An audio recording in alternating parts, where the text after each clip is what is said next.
Dyshit kemi parë edhe të dhëna nga policia e Kosovës, ku në raportin 24 orësh të policisë e Kosovës, sidomos gjatë kësaj jave, janë paraqitur disa prej rasteve ku kanë qenë të përfshirë edhe fëmijët.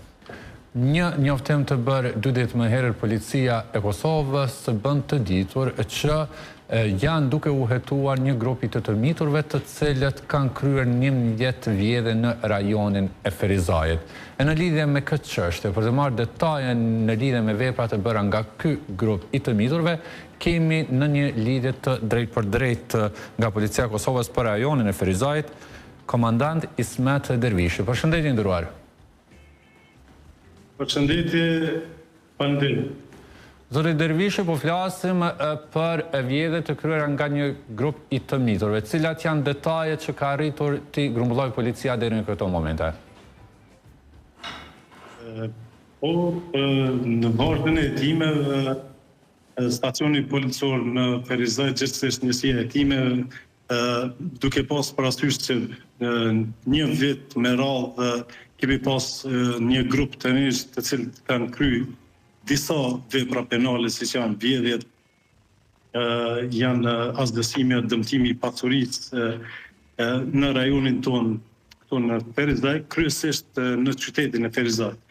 Me këtë rast njësia hetime të kam ndërmarrë disa prej masave hetimore duke identifiku përmes kamerave dhe disa dëshmitarëve në për vendet ku kanë ndodhur këto vepra, ka identifiku një grup të njështë ku si pasoj e këtyre informacione ne kemi vazhdu në bashkëpunim të ngushtë edhe me shkollat në drejtorinë e arsimit këtu në Ferizaj, me qëllim të identifikimit më të saktë se kush janë këta fëmijë të cilët i kryejnë këto vepra.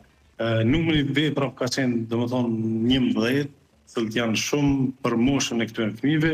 Megjithatë, ne në fund kemi arritur të kapën këta fëmijë me të 13 parit 2026, pra para pak ditësh, ku pas kapjes nga ana e njësisë hetime, këtu është verifikuar se këta janë fëmijë, janë mosha 11, 12, 13 vjet, edhe një person ka qenë me ta 16 vjeçar, mirë po i njëjti nuk ka qenë i përfshirë në asnjë prej veprave cilët i kena hetuar deri tani.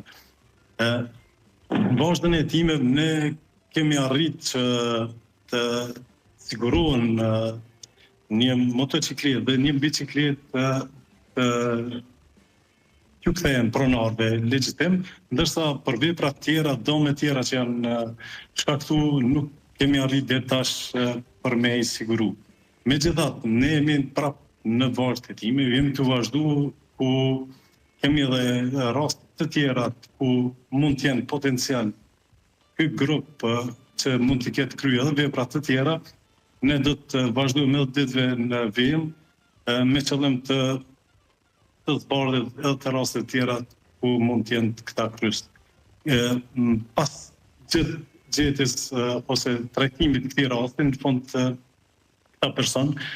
këta persona për shkak të moshës re janë 14 vjet, janë në bashkëpunim me Qendrën për Punë Sociale, janë kthyr prindërve dhe ne vazhdojmë me procedura tjera, kompletojmë rastet dhe i dërgojmë prokurorinë e shtetit, prokurorinë themelore në Ferizaj. Po, i nderuar, faleminderit shumë për këtë inkuadrim të drejt për drejt në rreth rrotov. Faleminderit ju. Faleminderit shumë. E kur jemi tek fëmijët të cilët i bien dash me ligjin dhe atës që ka bëhet për uljen e numrit të rasteve të tilla, kam në studio për të diskutuar në lidhje me këtë çështje Flak Ymeri, sociologe në kuadër të shërbimit korrektues të Kosovës. Përshëndetje nderuar. Përshëndetje. Gjithashtu me mua është edhe Fjolla Hoxha Tërmkolli nga TRDS Home. Përshëndetje. Përshëndetje.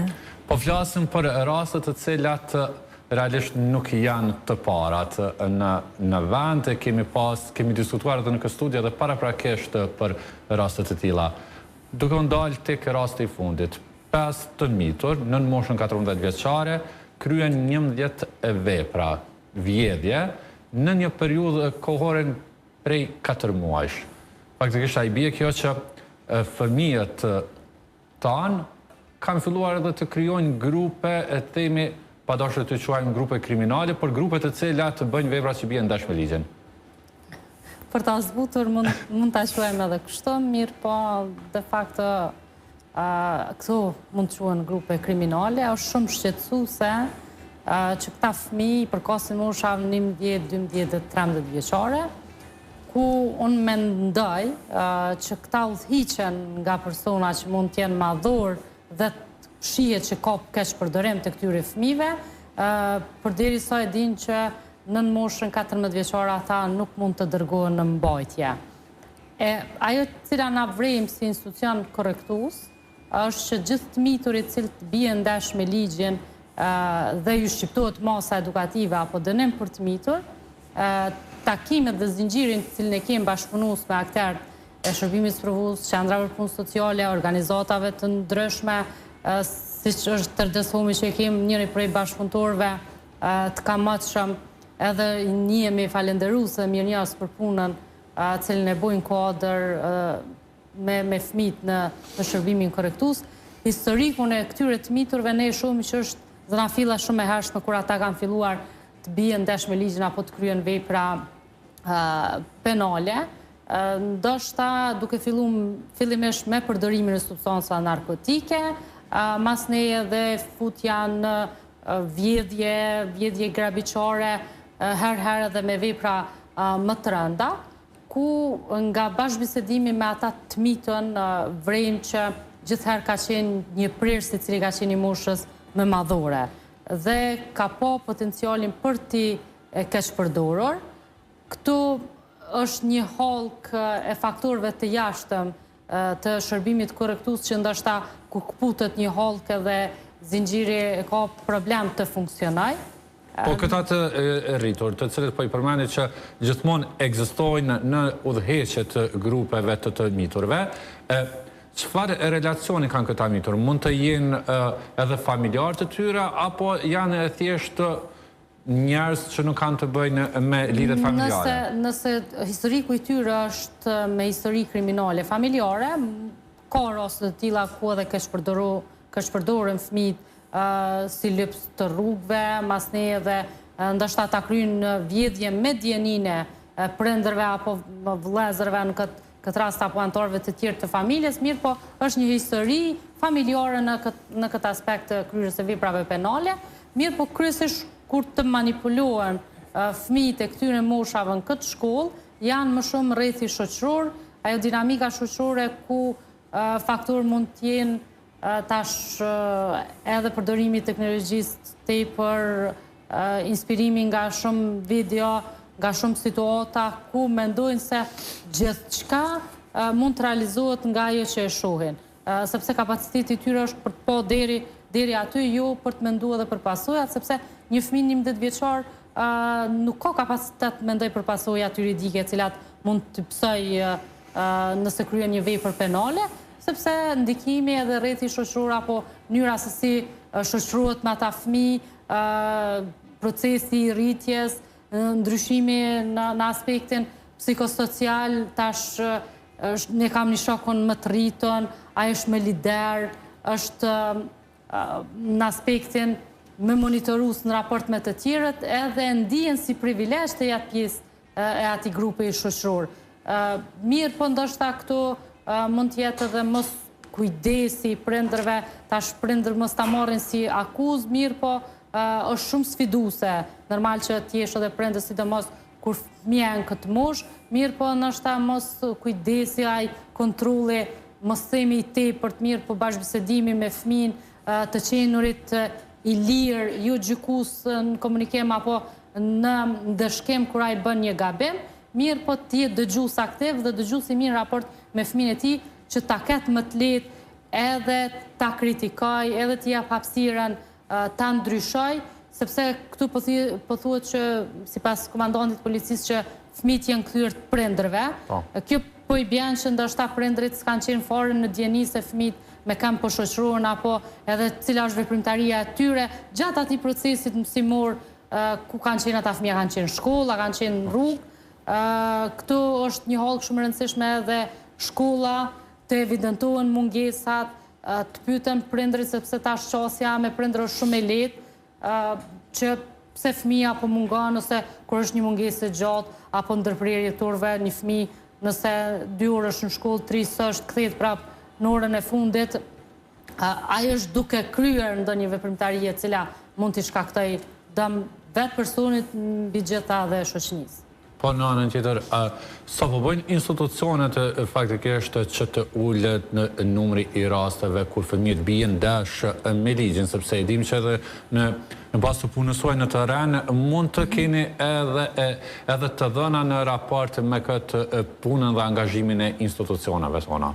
Po, faktikisht ne vazhdimisht punojmë me të miturit në konflikt me ligjin, por mbi të gjitha dhe me institucionet përgjegjëse në këtë fushë, duke përfshirë edhe qendrat korrektuese në Lipjan. Me gjithë kemi një bashkëpunim shumë të mirë po ka sfida cilat janë të evidentueshme si nga ne, po dhe nga vetë institucionet. Këto lidhen kryesisht me faktin e mungesës së burimeve njerëzore të nevojshme nëpër institucione. Stafi zakonisht është shumë i mangët edhe ata që janë të mbi ngarkuar me punë. E gjithashtu diçka tjetër që evidentohet është edhe mungesa e buxhetit për realizimin e aktiviteteve të ndryshme, për shembull me të miturit në këtë rast. Ndërsa sa i përket aspektit të politikave apo të kornizës ligjore, ne si TERDEZAM kemi mbështetur Ministrinë e Drejtësisë, për shembull në hartimin e udhëzimit administrativ për drejtësinë miqësore ndaj fëmijëve, gjithashtu udhëzimit për masat e trajtimit dhe mbrojtjes për të miturit në konflikt me ligjin në moshën e përgjegjësisë penale. Po mund të them që edhe këto ndryshimet politike, edhe këto faktorë që i ceka si mungesa e stafit dhe mungesa e buxhetit, ndikojnë shumë që në praktik të ketë shumë angësi në realizimin e këtyre. Sa i përket rastit konkret të cilin e përmendët, realisht është fatkeqësi që ka ndodhur, pavarësisht faktit nëse është udhëheq nga një i rritur, apo nëse është edhe ai opsioni tjetër që do të thotë ka pas ndikim shoqëria dhe mjedisin në të cilin ata kanë kaluar kohë.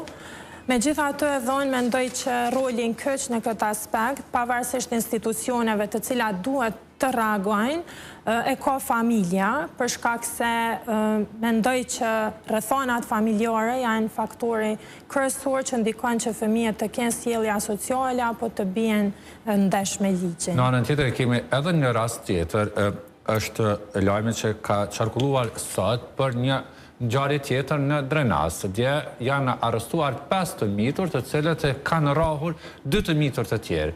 I bie që nëse ndalim dhe analizojmë raportin 24 orësh që e lëshon policia e Kosovës, çdo ditë ka raste shumë të shpeshta të incidenteve, të veprimeve në të cilat janë të përfshirë edhe të mitur. Në mënyrë të përgjithshme, ku po çalon e gjithë zinxhiri për parandalimin e rasteve të tilla, se mund të flasim se si po trajtohen në rastet pasi ndodhen, por çka po bëhet që këto raste të mos ndodhen, sepse ne nëse flasim për punën e shërbimit korrektues, atëherë po flasim për trajtimin e këtyre të miturve të cilët vetëm kanë rënë në dash me ligjin, po çka është duke u bërë për parandalimin e rasteve? Po, realisht, sipas mendimit tim, mendoj që fokusi kryesor duhet të jetë puna në parandalim. Për shkak se pastaj kur rasti ndodh, ne mund të miremi me trajtim apo në shmangje që i miturit të bëhet recidivist apo përsëritës i veprës penale, por që këto të mos ndodhin, puna duhet fokusohet në parandalim. E mendoj që kjo më së miri mund të bëhet me angazhimin pak më të madh të shkollave në këtë aspekt, të mësimdhënësve, të psikologëve dhe pedagogëve shkollor, gjithashtu edhe në aspekt të raportimit të rasteve, për shkak se shpesh ndodh për shembull në shkollat tona që rastet e sjelljeve asociale nuk raportohen, edhe pse është obligim. Kjo për shkakun se për shembull mund të konsiderojnë drejtorët e shkollave që kjo ndikon në performancën e punës së një shkolle apo arsye të tilla të ngjashme. Pra thonë që edhe shkollat nuk është që i raportojnë rastet në plotëni? Po nuk e trajtojnë me seriozitetin e duhur, për shembull nëse ndodh një rrahje, edhe ajo duhet konsiderohet me mjaft shumë seriozitet, për shkak se në të ardhmen një i mitur apo fëmijë i cili ka qenë i përfshirë në rrahje, mund të kryejë një vepër tjetër më të rëndë. Prandaj nëse i trajtojmë ata fëmijë që nga fillimi, që nga shfaqja e sjelljeve të para sociale, apo nëse duken që janë më agresiv, apo që kanë shprehje jo të mira, atëherë është mirë që nga fillimi shkolla të merr iniciativa të ndryshme, ti shfrytëzoj ata mekanizma që janë brenda shkollave, apo edhe iniciativa të ndryshme që kanë qenë nga organizatat, për shembull ndërmjetësimi ndërmjet bashkëmoshatorëve, apo edhe programe të tjera të ndryshme që organizatat në vazhdimsi ofrojnë.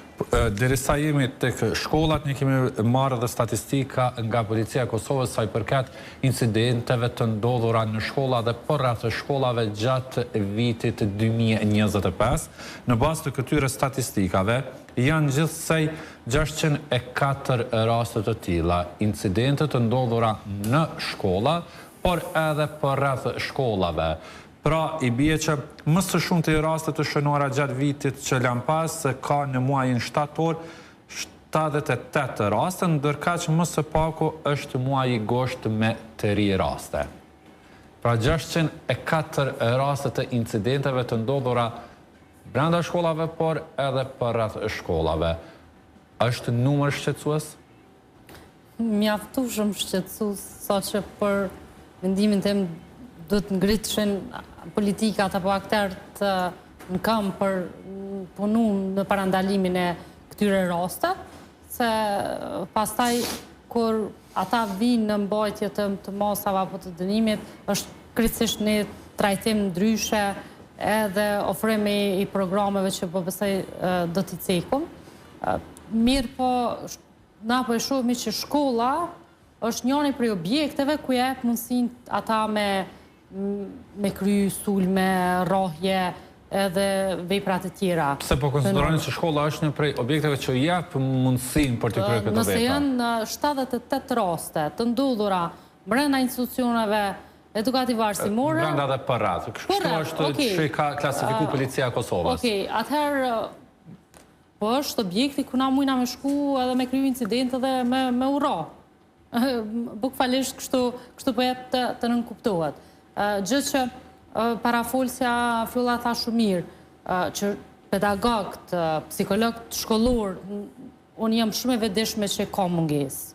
Më thonë se çdo ditë ballafaqohem me këto tematika, edhe i kem bashkëpunëtorë në shkolla të cilat ofrojnë shërbime brenda institucionit korrektues, na i dim kapacitetet se sa shkollat kanë psikolog, apo numri i nxënësave të cilët trajton një psikolog, për shembull përfshin 3 shkolla. Vetë se unë që kam informacion. Atëherë, ku është rezultati i punës, që ti të përfshish 3 shkolla me mbi garkesë të nxënësave, sidomos në vendet urbane, atëherë si mund të identifikosh ato raste apo ata fëmijë cilët kanë probleme të theksuara që çojnë drejt aty në sjelljeve asociale. Kur një fëmijë ka sjellje asociale, duhet trajtohet seriozisht dhe nuk duhet lihet në mëshirën e fatit apo të i kalohet sikur se nuk ka ndodhur asgjë, sepse pastaj vijnë deri te pasojat edhe më të rënda.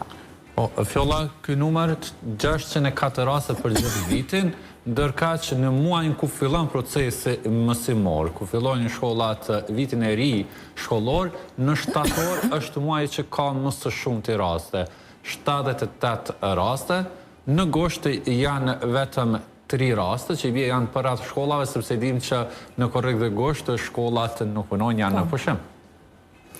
Po në fakt është një numër i lartë. Kjo tregon që do të thotë puna me të miturit është neglizhuar. Nuk mund ta fajsojmë për shembull vetëm një institucion, pavarësisht që ndoshta ne u fokusuam tek shkollat.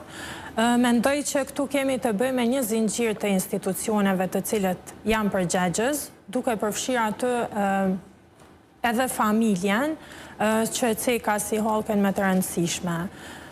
Ky është një numër i lartë, ka nevojë shumë për punë në parandalim, në vetëdijsim. Unë mendoj që gjithmonë fëmia, pavarësisht a është kryerës, viktima apo dëshmitar një vepre penale, Ai është viktime rrethonave shoqërore, rrethonave familjare, kushteve ekonomike në disa raste, kështu që fëmia gjithmonë duhet të trajtohet si viktime, jo si kryes, pavarësisht nga shoqëria, nga shkolla, nga institucionet, për shkak se mendoj që nëse bëhet një analizë e secilit individ të përfshirë në vepra penale, në këtë rast fëmijët, është gjithmonë një arsye, një gjendje psikologjike e cila e ka sjell deri në atë gjendje. Thate që fëmijët të trajtohen si viktime dhe jo si kryes të veprave e penale, që është në rregull, por në anën tjetër. Nëse fëmijët trajtohen si viktime, atëherë kujt i bie përgjegjësia për veprimet e këtyre fëmijëve? Me kë pastaj duhet të punohet në mënyrë që të mos kemi viktima të ardhshme? Po. Edhe apunohet realisht, se ndoshta dihet me kë, po apunohet. Po. Unë thash do të thot duhet të trajtohet si viktim e rrethonave që e kanë sjell deri atë. Normalisht që përgjegjësia e secilit kryes të një vepre penale është individuale, por në këtë rast kur kemi të bëjmë me fëmijë, trajtimi është më i ndryshëm. Normalisht që janë ato parimet ndërkombëtare të cilat zbatohen si interesi më i mirë i fëmijës, drejtësia miqësore. Mendoj që në këtë aspekt ka ndikim të gjitha institucionet të cilat janë përgjegjëse. Në rastin kur kemi të bëjmë me fëmijët nën moshën e përgjegjësisë penale, që ishte rasti i Ferizajit, këtu vinë shpreh aktorët të cilët janë pjesë tash me mekanizmit ekzistues që janë trezat multidisiplinare për trajtimin e rasteve, ku hyn qendra për punë sociale, shkolla, institucionet shëndetësore nëse është e nevojshme, policia e Kosovës, organizata të ndryshme jo qeveritare nëse është nevoja në ofrimin e shërbimeve ndaj tyre, por gjithashtu edhe pjesëmarrja e vetë fëmijës edhe familjes së tij në mënyrë që të hartohet një program i mbrojtjes së fëmijës, i cili është sa më i përshtatshëm dhe i shërben nevojave individuale të fëmijës. Në rastin tjetër, kur kemi të bëjmë për shembull me të miturit të cilët kanë përgjegjësi penale, 14 tutje, atëherë varet nga secili rast konkret, për shembull nëse kemi të bëjmë me masa edukuese që janë shqiptuar ndaj fëmijës apo me masat e diverzitetit, ose edhe në rastet e dënimeve kur ata do të thotë shkojnë në qendrën korrektuese në Lipjan, atëherë aty kemi të përfshirë, do të thotë edhe shërbimin sprovues, e kemi të përfshin edhe qendrat korrektuese të cilat janë përgjegjëse për punën me të miturit, të cilët ndaj të cilëve shqiptuar burgu për të mitur. Do të thotë është një zinxhir institucionesh të cilat duhet të kryejnë jo vetëm punën e tyre, por të shkojnë përtej saj në mënyrë të bashkëpunimit edhe koordinimit sa më të mirë, që fëmia të trajtohet, rastit të përfundoj, por që ai edhe të mos bie më përsëri në konflikt me ligjin. Sepse nëse bëhet recidivist, do të thotë pak a shumë që kemi dështuar në kryerjen e punës në mënyrën më të mirë, nëse i mituri prap kthehet në Po si mund të shpjegohet, prapë ndalme tek rasti konkret, si mund të shpjegohet që një grup i të miturve, 5 të mitur, në moshën 14 vjeçare, pra të kenë mundësi të veprojnë për muaj të tërë në kryerjen e veprave penale, sepse nuk po flasim që u bë një vjedhje dhe u identifikuan, u dashtën në 4-5 muaj deri në identifikimin e këtyre personave, sepse po flasim prej periudhës gusht vitit 2025 deri në janar, që sapo kemi filluar vitin. Si mund të shpjegohet? Janë gjithsej 11 vepra, 11 vjedhje. Ne kemi pas rast që i mituri ka kry edhe më shumë vepra në raport për një periudhë gjatë shkurt kohore. Aty ka qenë shumë faktor të jashtëm, jashtë institucional që e kanë shty atë fëmijë të kryja apo këta fëmijë të kryjnë vepra penale. Për rastin konkret, na nuk dim në situatën se si ata gjenden në aspektin familjar, si ata fëmijë jetojnë në aspektin ekonomik, rrethonat shoqërore, a jetojnë me të dy prindrit, apo janë me prindër të divorcuar, apo janë me kujdestar ligjor, apo me kujdestar të tjerë. ne nuk kemi informacion dhe nuk ndoshta mund të spekulojmë në këtë drejtim. Po si fenomen Po si fenomen, zakonisht këta fëmijë janë viktime shumë rasteve të tjera të mos përsëritemi të faktorit ekonomik, faktorit familjar ku zakonisht prind janë të divorcuar, fëmijët nuk kanë një stabilitet ku të qëndrojnë apo nuk mbështeten në rolin prindror dhe hudhen faje, mungon ajo plotësimi nevojave elementare në raport me fëmijët, atëherë shoqënia i gjen të gatshëm për t'i manipuluar. Dhe mund të ketë edhe më shumë vepra penale që mund t'i kryjnë këta fëmijë, se sa rasti konkret i cili është me 11 vepra tek këta fëmijë. Unë uroj që këta fëmijë të jenë të plotësuar së pari në aspektin familjar, në aspektin ekonomik. Nëse kanë kryer këtu 11 vepra, nuk justifikohet edhe nëse është menduar të kryet një vepër. Mirë po ndoshta nëse plotësohen dhe vihet një kontroll dhe shqiptohen që ato masa të diversitetit edhe mbikëqyrja e shtume nga prindrit, këta fëmijë shumë lehtë mund të kanalizohen dhe të përmirësohen, mund të kenë asnjëherë problem me ligjin në raport me të ardhmen.